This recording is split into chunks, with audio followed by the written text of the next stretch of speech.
Neuro pulmo and centre for surgical excellence Sai Deepa multi speciality hospital Chandanagar Hyderabad. Hi, welcome to Suman TV. నేను మానస. ఈరోజు మనం చందానగర్లో ఉన్నటువంటి సాయి దీప హాస్పిటల్లో ఉన్నాము.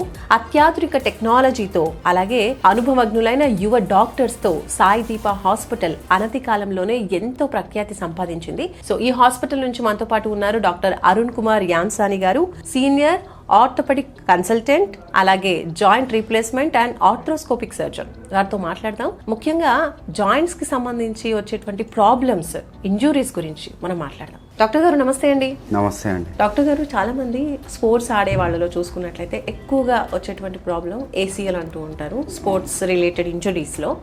So first of all, what is ACL? ACL అంటే anterior cruciate ligament అండి. ముందుగా మీకు ఏసీఎల్ తెలియాలంటే నీ అనాటమీ ఎక్స్ప్లెయిన్ చేస్తాను. ఏసీఎల్ అంటే యాంటీరియర్ క్రూషియేట్ లిగమెంట్ అండి. సో మనకి నీలో ఇది నీ జాయింట్ అండి, ఇది ఫ్రంట్ సైడ్, ఇది బ్యాక్ సైడ్. సో ఇది నీ క్యాప్, మీకు బయటకు కనబడుతుంది నీ క్యాప్, కండరం ఉంటుంది, ఇది కండరం. దీని పక్కకు చూస్తే మనకి యూ క్యాన్ సీ ఇది ఏసీఎల్ లిగమెంట్, ఇలా నీళ్ళు. అండ్ ఇక్కడ ఇంకొకటి కనబడుతుంది, దట్ ఈస్ పీసీఎల్ లిగమెంట్. ఇవి రెండు షాక్ అబ్జార్బర్స్ లాగా పనిచేస్తాయి. Meniscus, medial meniscus, lateral meniscus. ఈ రెండు కొలాటరల్ లిగమెంట్స్ అంటారు. Medial collateral ligament, lateral collateral. So knee జాయింట్లో ఇలా 6 రకాల లిగమెంట్స్, మెనిస్కస్ ఇలా ఉంటాయండి. సో జనరల్గా మనకి స్పోర్ట్స్ ఇంజురీస్లో కామన్గా అయ్యే ఇంజురీ ఈ యాంటీరియర్ క్రూషియేట్ లిగమెంట్ తెగిపోవడం. అది ఇది ఎలాంటి వాళ్ళలో అంటే ఈ స్పోర్ట్స్ ఎక్కువ ఆడుతునే వాళ్ళలో కానీ, జిమ్ వర్కౌట్స్ చేసే వాళ్ళలో కానీ, ఎక్కువ చేసే వాళ్ళలో కానీ, ఫుట్బాల్ ఆడే వాళ్ళలో, బాస్కెట్బాల్ ఆడే వాళ్ళలో, ఇలా హై జంప్ చేసే వాళ్ళలో, ఇలాంటి వాళ్ళలో కామన్గా మనం చూస్తాం. ఓకే. సో ఈ ఏసీఎల్ టేర్ అయితే కనుక ఎలాంటి ప్రాబ్లం ఉంటుంది, ఎలా అది గుర్తించవచ్చు? ఈ ఏసీఎల్ టేర్ అయినప్పుడు పేషెంట్కి ఫస్ట్ టేర్ అయినప్పుడు పాప్ అనే శబ్దం వినబడుతుందండి, అది తెగిపోగానే. సో ఆ శబ్దం ఒకటి వస్తుంది, ఇంకొకటి పెయిన్ వస్తుంది. ఆ పెయిన్ తో పాటు కొంతసేపు తర్వాత వాప్ వచ్చేస్తుంది, నీ జాయింట్ మొత్తం స్వెల్లింగ్ వచ్చేస్తుంది. దాంతో పాటు పేషెంట్ నడిచాడు అనుకోండి, నడిచినప్పుడు నీ జారిపోవడం లాంటిది, స్థిరత్వం ఉండదు నీళ్ళు. సో నీ జారిపోతున్నట్టుగా, స్టెబిలిటీ లేనట్టుగా అనిపిస్తుంది. సో ఇలాంటి సిమ్టమ్స్ ఉంటాయి. ఈ ఏసీఎల్ గాయాలు సాధారణమే అంటారా? ఇప్పుడు సాధారణమేనండి. ఇప్పుడు చాలా వాళ్ళలో చూస్తున్నాం. నేను మీకు ముందుగా చెప్పినట్టు ఈ స్పోర్ట్స్ ఆడే వాళ్ళలో, ఫుట్బాల్ కానీ, బాస్కెట్ బాల్స్ కానీ, వాలీబాల్ కానీ ఇలా ఆడే వాళ్ళలో, ఒకటి హై జంప్ చేస్తూ ల్యాండింగ్ సరిగ్గా చేయని వాళ్ళలో కానీ, ఇలా సడన్ గా తిరుగుతూ మనం నీ జాయింట్ సడన్ గా తిప్పేస్తుంటారు కదా, ఆగి సడన్ గా ట్విస్ట్ అయిపోతుంది అలా తిరిగినప్పుడు. సో అలాంటి వాళ్ళలో కానీ ఇప్పుడు కామన్ గా మనం చూస్తున్నాం. అంటే ప్రధాన కారణం ఏంటంటారు ఏసీఎల్ ప్రాబ్లమ్ కి? జనరల్ గా మోస్ట్లీ స్పోర్ట్స్ ఇంజరీస్ లోనండి ఈ గేమ్స్ ఆడే వాళ్ళలో కామన్ గా ఉంటుంది. ఎందుకంటే వాళ్ళు ల్యాండ్ అవుతున్నప్పుడు కానీ, ఫుట్బాల్ ఆడే వాళ్ళ నీ ట్విస్టింగ్ ఛాన్సెస్ ఎక్కువ ఉంటుంది. సో వాళ్ళలో మనం ఎక్కువ చూస్తున్నాం. అండ్ జిమ్ లో కూడా వర్కౌట్స్ చేస్తున్నప్పుడు కూడా ఇలాంటి ఇంజరీస్ కామన్ గా ఉంటున్నాయి. ఓకే. సో ఏసీఎల్ ప్రాబ్లమ్ కి వెంటనే గుర్తించి ట్రీట్మెంట్ తీసుకోకపోతే కనుక ఎలాంటి కాంప్లికేషన్స్ వస్తాయి? ఒకటి ఏంటంటే ఏసీఎల్ ఇంజురీ అయినప్పుడు పేషెంట్ కి వాపు, నొప్పి ఇవన్నీ ఉంటాయి, తెలుస్తుంది. కాకపోతే పేషెంట్ నడవగలుగుతారు. సో దానివల్ల ఏమవుతుంది, పేషెంట్ నడుస్తున్నాడు కదా అని అశ్రద్ధ చేస్తారు. సో అశ్రద్ధ చేయడం వల్ల ఎప్పటికీ నడవడం వల్ల నీ ఒకటి జారిపోతూ ఉంటుంది ఎప్పటికీ. సో దానివల్ల ఈ మెనిస్కస్ అనేది కూడా డ్యామేజ్ అయ్యే ఛాన్స్ ఉంటాయి. ఈ మెనిస్కస్ డ్యామేజ్ అయ్యి తర్వాత ఈ కార్టిలేజ్ ఉంటుంది పొరలాగా, ఈ పొర ఇదంతా డ్యామేజ్ అయిపోతుంది. సో దీనివల్ల యంగ్ పేషెంట్స్ లోనే మనకి ఆస్టియోఆర్థరైటిస్ ఛాన్సెస్ ఉంటాయి. సో అంతవరకు వెళ్తుంది. ఏదైతే మనం చిన్న సర్జరీ చేసి మనం చేసుకుని సెట్ చేసేది, కాంప్లికేషన్స్ ఏంటంటే ఆర్థరైటిస్ వరకు వెళ్ళిపోవచ్చు అశ్రద్ధ కనుక చేస్తే. సో ఎలా గుర్తించవచ్చు అంటారు? ఎలాంటి స్కాన్స్ చేయించుకోవాలి? ఒకటి ఏంటంటే మనం పేషెంట్ రాగానే కొన్ని క్లినికల్ టెస్ట్ ఉంటాయండి. లాచ్మెంట్ టెస్ట్ అని, యాంటీరియర్ డ్రాయిడ్ టెస్ట్ అని, అండ్ పేషెంట్ కంప్లైంట్స్, ఇవన్నీ మనం క్లినికల్ గా అబ్జర్వ్ చేసి ఇవన్నీ మనము రూల్ అవుట్ చేసి డయాగ్నోస్ చేసుకోవచ్చు. ఒకటి ఏంటంటే ఎంఆర్ఐ స్కాన్ ఒకటి మనం చేసుకున్నామంటే దాంట్లో ఏంటంటే కన్ఫర్మేషన్ ఉంటుంది మనకి. సో ఎంఆర్ఐ కంపల్సరీ అంటారా ఏసీఎల్ కి? మోస్ట్లీ అవసరం పడుతుందండి. సో మన క్లినికల్ గా వీటిలో కూడా తెలుస్తుంది, బట్ దాని కన్ఫర్మేషన్ కోసం ఎంఆర్ఐ కావాలి మనకి. అండ్ ఇంకోటి ఏంటంటే ఎంఆర్ఐ చేసేటప్పుడు మనకి వేరే మెనిస్కస్ ఇంజురీస్ కానీ, ఇంకా పీసీఎల్ లిగమెంట్ అని కానీ, కొలాటరల్ లిగమెంట్ ఇంజురీస్, సో ఇలాంటివి ఉన్నా కానీ మనకి ఎంఆర్ఐలో అవన్నీ కూడా తెలిసిపోతాయి, ఏమైనా అసోసియేట్ దాంతో పాటు ఇంకా వేరే ఇంజురీస్ ఉన్నాయా. ఏసీఎల్ టేర్ అయితే కనుక అదంతలా అది మళ్ళీ సెట్ అయిపోతుందా, కంపల్సరీ సర్జరీ అవసరమా? అది ఇట్ డిపెండ్స్ అండి. బేసికలీ అందులో 3 గ్రేడ్స్ ఉంటాయి ఏసీఎల్ టేర్ అయినప్పుడు, grade 1, grade 2, grade 3. So grade 1 అంటే ఏంటంటే జస్ట్ స్ప్రెయినే, చిన్న మైక్రో ఫైబర్స్ టేర్ ఉంటుంది, అంత మేజర్గా టేర్ ఏమి ఉండదు. గ్రేడ్ 2 అన్నది ఏంటంటే పార్షియల్ టేర్, అంటే కంప్లీట్గా టేర్ అవ్వదు, Attach అయి ఉంటుంది. అటాచ్మెంట్ ఉంటుంది, బట్ చిన్నగా టేర్ ఉంటుంది లోపల. సో అది పార్షియల్ టేర్. ఇంకోటి గ్రేడ్ 3 ఏంటంటే కంప్లీట్ టేర్, అసలు అటాచ్మెంట్ ఉండదు, కంప్లీట్ గా డిటాచ్ అయిపోతుంది. సో ఈ గ్రేడ్ 1 గ్రేడ్ 2లో మనకి ఫిజియోథెరపీ కానీ, మెడిసిన్స్ కానీ, బ్రేసింగ్ కానీ ఉన్నాయి, వాటితో మనము సెట్ చేసుకోవచ్చు, ట్రై చేయొచ్చు.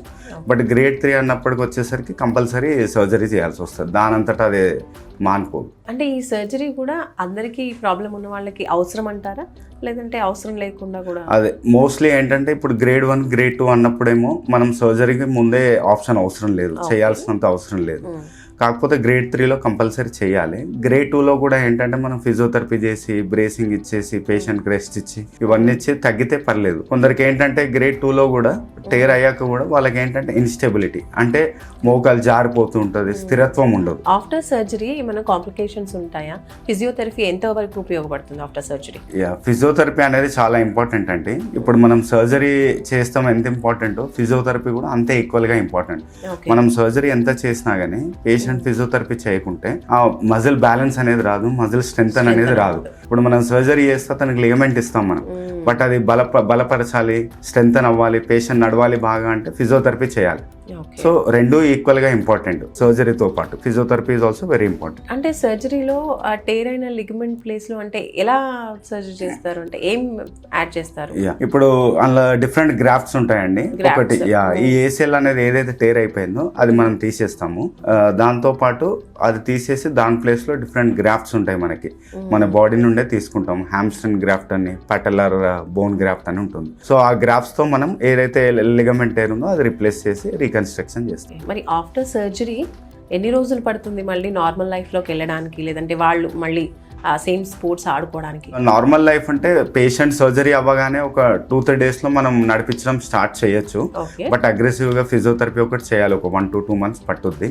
ఆ తర్వాత డైలీ యాక్టివిటీస్ చేసుకోవచ్చు అతను. బట్ బాగా స్పోర్ట్స్ ఆడే వాళ్ళకి అట్లీస్ట్ ఒక 9 to 12 months అవుతుంది మళ్ళీ స్పోర్ట్స్ ఆడాలి. ఇంతకు ముందు లాగానే 1 year రెస్ట్ తీసుకోవాలి, 9 to 12 months అన్న పడుద్ది. అండ్ ఈ సర్జరీకి ఎలాంటి కేర్ తీసుకోవాలి అంటారు సర్జరీ విషయంలో? సర్జరీ అయ్యాక ఒకటి ఏంటంటే ఫిజియోథెరపీ బాగా చేయాలండి. ఫిజియోథెరపీ చేయకుంటే పేషెంట్ కి మోకాల్లో స్టిఫ్నెస్ అనేది వస్తుంది, గట్టి పడిపోవడము, లేకుంటే ఇన్ఫెక్షన్స్ రావడము. సో ఇమ్యూనిటీ బాగా ఉండాలి, డయట్ బాగా తీసుకోవాలి, షుగర్ బీపీ ఉన్న వాళ్ళు కొంచెం కంట్రోల్లో పెట్టుకోవాలి. సో ఇలాంటి జాగ్రత్తలు తీసుకోవాలి. వాటితో పాటు ఫిజియోథెరపీ అండ్ ఎక్సర్సైజ్ కంపల్సరీ చేయాలి. అవన్నీ చేయకుంటే మనం ఎంత సర్జరీ చేసినా ఉపయోగం ఉంటుంది, రిజల్ట్స్ అనేది తక్కువ ఉంటుంది. ఏసీఎల్ సర్జరీ ఓపెన్ గా చేస్తారా అండి? అది ఓపెన్ కాదండి, ఇప్పుడు లేటెస్ట్ అడ్వాన్స్మెంట్ వచ్చింది, ఆర్థ్రోస్కోపిక్ కీ హోల్ సర్జరీ అంటాం. చిన్న కట్స్ తీసుకొని నీ పక్కల ఆ కట్స్ తీసుకొని లోపల కెమెరా ఇంకా పరికరాలు పంపిస్తాము. సో వాటితోనే సర్జరీ, పెద్ద కట్స్ కూడా ఏముండవు, కీ హోల్ సర్జరీ అంతే. ఓకే. సో ఈ సర్జరీకి ఎంత టైం పడుతుందండి? మామూలుగా ఈ surgery only ACL injury, ACL tear ఉన్నప్పుడు ఒక 1 hour లో అయిపోతుందండి. బట్ కొన్నిసార్లు ఏంటంటే చెప్పినట్టుగా ఏసిఎల్ తో పాటు మెనిస్కస్ ఇంజురీస్ కూడా అవుతాయి.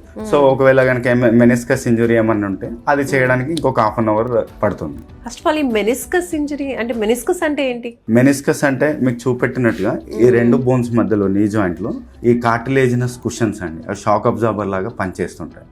సో ఈ ఏసిఎల్ ఇంజురీ అయినప్పుడు జనరల్ గా ఈ మెనిస్కస్ ఇంజురీస్ లో కూడా ఛాన్సెస్ ఉంటాయి మెనిస్కస్ కూడా ఇంజురీ అవ్వడానికి. సో ఈ ఏసిఎల్ తో పాటు ఇది కూడా రిపేర్ చేయాల్సి వస్తుంది మనకి. ఈ మెనిస్కస్ అనేది మనం రిపేర్ చేయకపోతే దానివల్ల ఏమవుతుందంటే కార్టిలేజ్ అనేది డ్యామేజ్ అయిపోతుంది. వాళ్ళు నడుస్తున్నప్పుడు కార్టిలేజ్ డ్యామేజ్ అయిపోయి ఎర్లీగా ఆస్టియోఆర్థరైటిస్ ఛాన్సెస్ వస్తాయి. సో ముఖ్యంగా మీరు అబ్జర్వ్ చేసింది పేషెంట్స్ లో ఈ ఏసిఎల్ సర్జరీ తర్వాత ఎలాంటి మిస్టేక్స్ చేస్తూ ఉంటారు? కొందరు పేషెంట్స్ ఏంటంటే ఒకటి ఫిజియోథెరపీ సరిగ్గా చేయరు, నేను చూసిన వాటిల్లో ఒక 1 week చేస్తారు, ఆ తర్వాత దాన్ని అశ్రద్ధ చేస్తుంటారు. సో అదొక ప్రాబ్లం ఉందండి. ఇంకొకటి ఏంటంటే వాళ్ళు ఎర్లీగా స్పోర్ట్స్ ఆడే వాళ్ళు ఏంటంటే ఎర్లీగా స్పోర్ట్స్ జాయిన్ అయిపోవాలి, స్టార్ట్ చేయాలని చెప్పేసి ఉంటుంది వాళ్ళకి. సో అలా చేసేస్తారు. సో అలాంటి మిస్టేక్స్ అవుతుంటాయి. ఈ ఏసీఎల్ ఇంజరీ గురించి మీరు ఇంత చెప్తున్నారు, నిజంగా చిన్న ప్రాబ్లం అనుకుంటాం కానీ సర్జరీ వరకు లీడ్ చేస్తుంది. 3 stages అంటున్నారు. అంటే ఇది రాకుండా ఉండాలి, ఏసీఎల్ సర్జరీ చేసుకునే పరిస్థితి రావద్దు అంటే ఎలాంటి జాగ్రత్తలు తీసుకోవాలి? ఒకటి ఈ హై జంప్ చేసే వాళ్ళలో ల్యాండింగ్ టెక్నిక్ అనేది కరెక్ట్ గా ఉండాలండి. ఇంకొకటి హ్యామ్స్ట్రింగ్ కానీ క్వాడ్రిసెప్స్ స్ట్రెంథనింగ్ ఎక్సర్సైజ్ చేస్తూ ఉండాలి.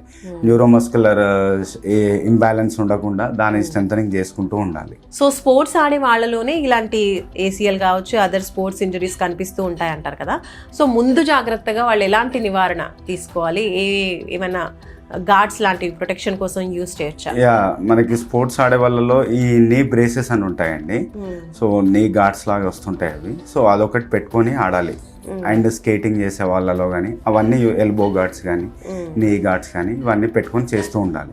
సో కింద పడ్డప్పుడు కూడా మనకి దాంతో కొంచెం స్టెబిలిటీ ఉంటుంది, ఇంజురీ ఛాన్సెస్ అనేది తక్కువ ఉంటుంది సపోర్ట్తో.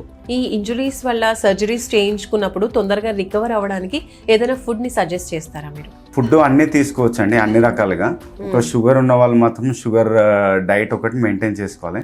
అదర్వైజ్ మనం హెల్తీగా అన్ని వెజిటేబుల్స్ కానీ మిల్క్ తీసుకోవడం, కాల్షియం డైట్ తీసుకోవడము, డ్రై ఫ్రూట్స్ నట్స్ తీసుకోవడం, అండ్ నాన్ వెజ్ తినే వాళ్ళు వీక్లీ ఒక ట్వైస్ నాన్ వెజ్ తీసుకోవడం, ఇలాంటివి any foods they can have which improves their immunity. Doctor గారు, ACL సర్జరీ సక్సెస్ రేట్ ఎంత ఉంటుందండి? సక్సెస్ రేట్ అంటే బేసికలీ సర్జరీ కరెక్ట్గా చేసి అండ్ ఫిజియోథెరపీ కరెక్ట్గా చేసి వాళ్ళు అన్ని రకాల జాగ్రత్తలు తీసుకున్నారంటే 95% సక్సెస్ రేట్ ఉంటుంది. సో ఫైనలీ సాయిదీప హాస్పిటల్లో స్పోర్ట్స్ ఇంజరీస్ కావచ్చు, ఇంకా ఆర్థోపెడిక్ ప్రాబ్లమ్స్కి అడ్వాన్స్డ్ టెక్నాలజీస్ కావచ్చు, ఎలాంటి ట్రీట్మెంట్స్ అందిస్తారు? ఇప్పుడు మన దగ్గర ఇక్కడ అన్ని లేటెస్ట్ అడ్వాన్స్ సర్జికల్ ప్రొసీజర్స్ చేస్తున్నామండి. ఇలాంటి ACL ఇంజరీస్ అనేది ఆర్థ్రోస్కోపీ అనేది లేటెస్ట్ సర్జరీ. సో అది మనకు ఆ ఇన్స్ట్రుమెంట్స్ కానీ ఆ ఎక్విప్మెంట్ కానీ అన్నీ మన దగ్గర ఉన్నాయి. జస్ట్ కీ హోల్ చేసేసి కెమెరాస్ పంపించి పరికరాలతో మనం పెద్దగా కోయకుండా చిన్న మైనర్ కట్స్లోనే ఆ సర్జరీ అయిపోతుంది. అది చేస్తున్నాం ఇక్కడ. అండ్ మనం ఇక్కడ నీ రిప్లేస్మెంట్స్ కూడా చేస్తున్నాము. ఫ్రాక్చర్ కేసెస్లో మనం అన్ని రకాల ఫ్రాక్చర్స్ ట్రీట్ చేస్తున్నాము. ఇప్పుడు ప్లేట్స్ కానీ రాడ్స్ కానీ వేయడము. సో ఇలాంటి ఫ్రాక్చర్స్ కూడా అన్ని ట్రీట్ చేస్తాం. ఆర్థోపెడిక్ సంబంధించి ఏవైతే ఉంటాయో అవన్నీ మనం ఇక్కడ అడ్వాన్స్ టెక్నాలజీతో ఇప్పుడు చేస్తున్నాం. ఫైనల్లీ సుమన్ టీవీ ఆడియన్స్కి, మీ పేషెంట్స్కి ఏం చెప్తారు? ఒకటి, ఇలాంటి ట్విస్టింగ్ ఇంజురీస్ కానీ స్పోర్ట్స్ ఆడుతున్నప్పుడు ఇలాంటి ఇంజురీస్ అయినప్పుడు ఎవరు కూడా అశ్రద్ధ చేయొద్దు. కాలు జారిపోతుంది అన్నప్పుడు, వాపు ఎక్కువ వచ్చింది, నొప్పి ఎక్కువగా ఉంటుంది, ఇలాంటివి వచ్చినప్పుడు ఎర్లీగానే డాక్టర్ని సంప్రదించాలి. లేకపోతే అది కాస్త నేను చెప్పినట్టుగా మెనిస్కస్ డ్యామేజ్, కార్టిలేజ్ డ్యామేజ్ ఇవి అయిపోయి ఎర్లీ ఆస్టియోఆర్థరైటిస్ చేంజెస్ మనం యంగ్ పేషెంట్స్లోనే చూస్తాం. సో మనకి ముందుగానే మనం ఇది డయాగ్నోస్ చేసి ACL కానీ మెనిస్కస్ ఇంజురీస్ కానీ ఈ స్పోర్ట్స్ని ముందుగానే డయాగ్నోస్ చేస్తే చిన్న ప్రొసీజర్స్ అయిపోతుంది. అది కనుక మనం జాగ్రత్త తీసుకుపోకుంటే ఎర్లీ ఆస్టియోఆర్థరైటిక్ చేంజెస్ వచ్చి నీ డ్యామేజ్ అయ్యే వరకు వెళ్ళిపోతుంది. సో అది అశ్రద్ధ చేయకుండా ఎర్లీగా రావాలి, ఎర్లీ డయాగ్నోస్ చేసుకోవాలి. Right, thank you Arun garu, thank you so much. Thank you అండి. Neuro, pulmo and centre for surgical excellence Saideepa multi speciality hospital, Chandanagar, Hyderabad.